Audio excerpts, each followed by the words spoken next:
To let's uncomplicate. My name is Geeta. आज मैं फिर आगे की चैप्टर्स आप लोगों के लिए लेकर आ चुकी हूँ और उम्मीद करती हूँ कि आप सब लोग अच्छे होंगे और अपनी तैयारी जो है अच्छे से कर रहे होंगे, अपने नोट्स अच्छे से प्रिपेयर कर रहे होंगे। इससे पहले जो है हमने क्लास 4th की एनसीईआरटी की चैप्टर जो है 1 to 15 कवर कर चुका है और आज जो है मैं चैप्टर कवर करूँगी 16 to 18। तो उम्मीद करती हूँ कि आप अपने साथ साथ में अपने नोट्स प्रिपेयर कर रहे होंगे, होप सो अच्छे से कर रहे होंगे, मैं ऐसा मान के चल रही हूँ। और प्लीज़ अगर आपको ये नोट्स अच्छे लग रहे हैं तो औरों के साथ भी शेयर कर दीजिए और लोगों के साथ शेयर कीजिए ताकि ज़्यादा से ज़्यादा लोग जो है इसका फ़ायदा उठा सकें। तो चलिए आगे चलते हैं और चैप्टर्स देखते हैं। तो इससे पहले हमने जो है क्लास 4th की एनसीईआरटी में जो है 1 to कहाँ तक 15 तक कवर किया है। आज पार्ट 5 की वीडियो है। कंसंट्रेशन के साथ बने रहिए और अच्छे से देखिए और अपने नोट्स भी साथ में प्रिपेयर करते रहिए। तो आज जो हम चैप्टर लेंगे वो हमारा चैप्टर होगा 16 to 18। चैप्टर को जो है हम आज कवर करेंगे। तो चलिए आगे देखते हैं चैप्टर। तो जो सबसे पहले 16 चैप्टर है उस चैप्टर में बताया क्या गया है।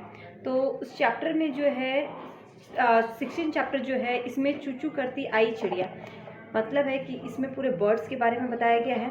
बर्ड्स का काम क्या है, कहाँ पर अंडे देती हैं और इससे तरह तरह के क्वेश्चंस बनते हैं।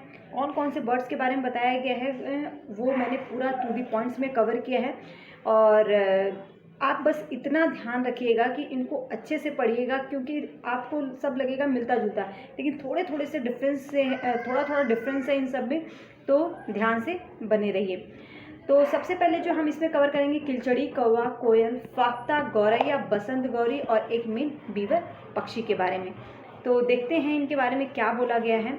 तो सबसे पहले आप देखिए इस चैप्टर में जो है एक गिजू भाई वधेका हैं और उनके बारे में बताया गया है। गिजू भाई वधेका जो है ये क्या थे। गिजू भाई वधेका जो है एक लेखक हैं जो बच्चों के लिए क्या करते हैं, किस्से, कहानियाँ और पत्र लिखते हैं। क्वेश्चन पूछा जा सकता है कि गिजू भाई वधेका कौन है। तो ये एक लेखक है या क्या करते थे, तो ये जो है बच्चों के लिए कहानियाँ और पत्र लिखते थे। अब आ जाती है किलचड़ी। किलचड़ी जो है एक चिड़िया है, ये देखिए किलचड़ी है। किलचड़ी एक चिड़िया है, चित्र को याद रखिएगा शायद आपके माइंड में अच्छे से क्लियर रहे। तो किलचड़ी को ही इंडियन रॉबिन भी कहा जाता है। ये अंडे कहाँ पर देती है, तो ये अंडे जो है सड़क के किनारे पत्थरों के बीच में अंडे देती है। कौन? किलचड़ी। कौन सी चिड़िया जो है सड़क के किनारे और पत्थरों के बीच में अंडे देती है, तो याद रखिएगा कौन सी है, किलचड़ी। ओके। इसके घोंसले में, इसके जो घोंसले होते हैं वो घास के बने होते हैं, ऊपर से नाजुक उसमें टहनी, जड़ें, बाल, रुई ये सब कुछ जो है उसमें बिछा होता है। ओके, उम्मीद करती हूँ ये अच्छे से क्लियर हो गया होगा। आपके सामने सब कुछ पूरा नोट्स पड़ा हुआ है, इसको टू द पॉइंट्स में ऐसे ही नोट कर लीजिए और अच्छे से प्रिपेयर करते रहिए, नहीं तो फिर आपको सब कुछ एक जैसा लगेगा और फिर भूल जाएंगे।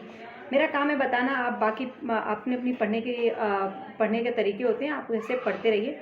कौवे के घोंसले में जो है, कौवे के घोंसले में लोहे के तार और लकड़ी की शाखाएं। कौवा तो सभी ने देखा होगा, जो इसका जो घोंसला होता है उसमें क्या होता है, लोहे के तार और लकड़ी की शाखाएं। यहीं पर देखिए किलचड़ी में क्या होता है, नाजुक टहनी, जड़ें, बाल, रुई ये सब कुछ बिछा होता है, लेकिन कौवे में क्या होता है, लोहे के तार और लकड़ी की शाखाएं। तो कौवे का घोंसला किससे बना होता है, तो लोहे के तार और लकड़ी की शाखाओं से बना होता है। आगे बढ़ते हैं। जो आगे बताया गया है वो है कोयल। कोयल क्या करती है, कोयल कौवे के घोंसले में अंडे देती है। किस में देती है, कोयल जो है कौवे के घोंसले, मतलब कोयल अपना घोंसला नहीं बनाती है, ये क्या करती है, कौवे के घोंसले में ही अंडे देती है। कोयल, ये कोयल है, सभी ने देखा होगा। कोयल अपना घोंसला कभी नहीं बनाती। कोयल के अंडे को इसीलिए, क्योंकि कोयल कौवे के घोंसले में अंडे देती है, इसीलिए कभी कभी कोयल के अंडे को जो कौवा अपना अंडा समझकर जो है उसे क्या कर देती है, से देती है। कौवा जो है पेड़ की ऊंची डाल पर घोंसला बनाता है। कौवा कहाँ पे घोंसला बनाता है, तो पेड़ की ऊंची डाल पर। ये तीनों पॉइंट्स बहुत इंपॉर्टेंट हैं। अब हम बात करते हैं फाख्ता की। ये देखो, ये फाख्ता है, कुछ लोगों के लिए बहुत ही नया वर्ड होगा। फाख्ता एक चिड़िया है। फाख्ता अपना घोंसला जो है कहाँ पर बनाती है, तो ये कैक्टस कांटों के बीच में और मेहंदी के मेड़ पर बनाता है। फाख्ता अपना घोंसला कहाँ पर, कैक्टस के कांटों के बीच या मेहंदी के मेड़ पर बनाता है। होप सो अच्छे से क्लियर हो गया होगा। आगे बढ़ते हैं। आगे देखिए वीवर पक्षी। वीवर पक्षी के बारे में क्या बताया गया है, तो वीवर पक्षी सबसे पहले जो है याद रखिए, एक वीवर नर होता है और एक वीवर मादा होती है। तो जो वीवर नर का काम होता है, वीवर नर पक्षी अपने घोंसले बनाते हैं। मतलब वीवर पक्षी का काम क्या होता है, घोंसले बनाना। तो वीवर जो नर होते हैं वो घोंसले बनाते हैं और मादा वीवर जो होता है वो क्या करता है, उन सभी घोंसलों को ध्यान से देखता है और जो घोंसला उसे सबसे अच्छा लगता है उसी में अंडा देता है। तो घोंसले कौन बनाता है, वीवर पक्षी में घोंसले कौन बनाता है, मादा वीवर या नर वीवर। तो नर वीवर का काम होता है घोंसला बनाना और मादा वीवर का काम होता है उसे ध्यान से देखना और जो घोंसला पसंद है उसी में वो क्या करती है, अंडे देती है। ठीक है। शक्कर खेरा, ये देखो ये वीवर पक्षी है, अब ये देख सकते हैं। शक्कर खेरा क्या है, शक्कर खेरा जो है डाली पर लटकता हुआ घोंसला बनाती है। मतलब ये देखिए शक्कर खेरा है। शक्कर खेरा जो चिड़िया होती है, ये जो है कौन सी चिड़िया डाली पर लटकता हुआ घोंसला बनाती है, तो वो है शक्कर खेरा। ठीक है। घोंसले में इसके क्या होता है, बाल, बारीक घास, पतली टहनियाँ, सूखे पत्ते आदि का जो है ये प्रयोग करती है। आगे देखते हैं। तो कौवे, गिलहरी, बिल्ली और चूहे मौका देखते ही जो है चुरा लेते हैं क्या, इसके घोंसले को। ठीक है। आगे चलते हैं। अब आती है बात गौरैया की। तो जो गौरैया है, गौरैया कबूतर, गौरैया गौरैया और कबूतर अपना घोंसला जो है कहाँ पर बनाते हैं, तो ये पुराने घरों में बनाते हैं, अलमारी के ऊपर, आईने के पीछे, दीवार के आले में। कौन बनाते हैं, आईने के ऊपर या पुराने घरों में घोंसले। तो गौरैया और कबूतर जो है अपने घोंसले कहाँ पर बनाते हैं, दीवार के आले में, अलमारी के ऊपर, आईने के पीछे। अब एक बहुत ही इंपॉर्टेंट है बसंत गौरी, बहुत बार इससे क्वेश्चन आया है। बसंत गौरी अंडे जो है पेड़ के तने में छेद बनाकर, कौन सी चिड़िया पेड़ के तने में छेद बनाकर अंडे देती है, पेड़ के तने में छेद बनाकर अंडे देती है कौन सी चिड़िया, तो वो है बसंत गौरी। और याद रखना गर्मियों में टुक टुक कौन करती है, तो वो भी है बसंत गौरी। बहुत इंपॉर्टेंट है, क्वेश्चंस आए हुए हैं इससे। दर्जिन चिड़िया का काम क्या है, दर्जिन चिड़िया नाम से ही क्लियर हो रहा होगा। दर्जिन चिड़िया जो है पत्तों को सीकर, ये क्या करती है, पत्तों को सीकर उनके बीच में घोंसला बनाती है। पत्तों को सीकर उसके बीच में घोंसला कौन सी चिड़िया बनाती है, दर्जिन चिड़िया। ये दर्जिन चिड़िया है, देख सकते हैं।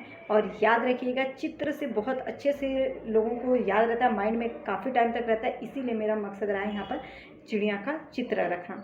ठीक है। तो आगे बढ़ते हैं, आगे देखते हैं। आगे जो है जानवरों के दांतों के बारे में बताया गया है। गाय, आपने देखा होगा कि जो गाय है, गाय के आगे के दांत जो है छोटे होते हैं, तो वो क्या काम करते हैं, पत्तों को काटने के लिए होते हैं। गाय के जो आगे के दांत होते हैं वो छोटे क्यों होते हैं, पत्तों को काटने के लिए, घास चबाने के लिए। और पीछे के दांत चपटे और बड़े होते हैं। घास जो चबाने के लिए होता है वो पीछे के दांत काम ये करते हैं और वो चपटे और क्या होते हैं, बड़े होते हैं। अब बिल्ली के बारे में क्या कहा गया है, बिल्ली के दांत नुकीले होते हैं जो मांस फाड़ने और काटने का काम में आते हैं। ये पूरा आपके एनसीईआरटी का ही है, तो अच्छे से इसको पढ़ लीजिएगा क्योंकि ये बहुत ही इम्पॉर्टेंट है। ठीक है। आगे देखते हैं। आगे जो बताया गया है किसके दांत के बारे में, सांप के। सांप के दांत जो होते हैं वो नुकीले होते हैं। क्या होते हैं, नुकीले होते हैं। पर वह अपने शिकार को चबाकर नहीं बल्कि पूरा निगल जाता है। कौन, सांप। गिलहरी के दांत हमेशा जो है बढ़ते रहते हैं, मतलब कुदरती रहती है, तो वो हमेशा जो है बढ़ते रहते हैं। दांतों से काटने और कुतरने के कारण उनके दांत जो है हमेशा घिसते रहते हैं। किसके, गिलहरी के। ठीक है। ये उम्मीद करती हूँ कि पूरा अच्छे से क्लियर हो गया होगा ये चैप्टर। अब नेक्स्ट चैप्टर हम जो जाएंगे, हमारा नेक्स्ट चैप्टर है वो है चैप्टर 18, पानी कहीं ज़्यादा और कहीं कम। तो इस चैप्टर में देखते हैं कि क्या बताया गया है। एक मिनट, हाँ, पानी कहीं ज़्यादा कहीं कम, मतलब पानी के बारे में ही बताया गया होगा। एक जगह है साउथ में, आंध्रा में, नल्ला मड़ा जो है ये कहाँ पर है, ये जगह देकर पूछ सकता है कि कहाँ पर ये जगह पड़ते हैं, क्योंकि ये एनसीईआरटी में दिया गया है तो आपसे ज़रूर पूछा जा सकता है। तो नल्ला मड़ा जो है ये कहाँ पर है? आंध्र प्रदेश में। बाजार गांव कहाँ पर है? ये महाराष्ट्र में। होलगुंडी गांव कहाँ है? ये कर्नाटक में। ये तीनों बहुत ही इंपॉर्टेंट है। होलगुंडी में जो है बच्चों की पंचायत को क्या कहा जाता था? तो होलगुंडी में बच्चों की पंचायत, मतलब पंचायत बड़ों की होती है, साथ में यहाँ पे क्या किसकी बात की गई है? पंचायत की नहीं, बच्चों की पंचायत को। तो बच्चों की जो पंचायत होती थी उसको नाम दिया गया था क्या? भीमा संघ। पानी की टंकी को साफ करने का कदम किसने उठाया? तो भीमा संघ के बच्चों ने उठाया। ठीक है, तो ये अच्छे से आपको पता होना चाहिए।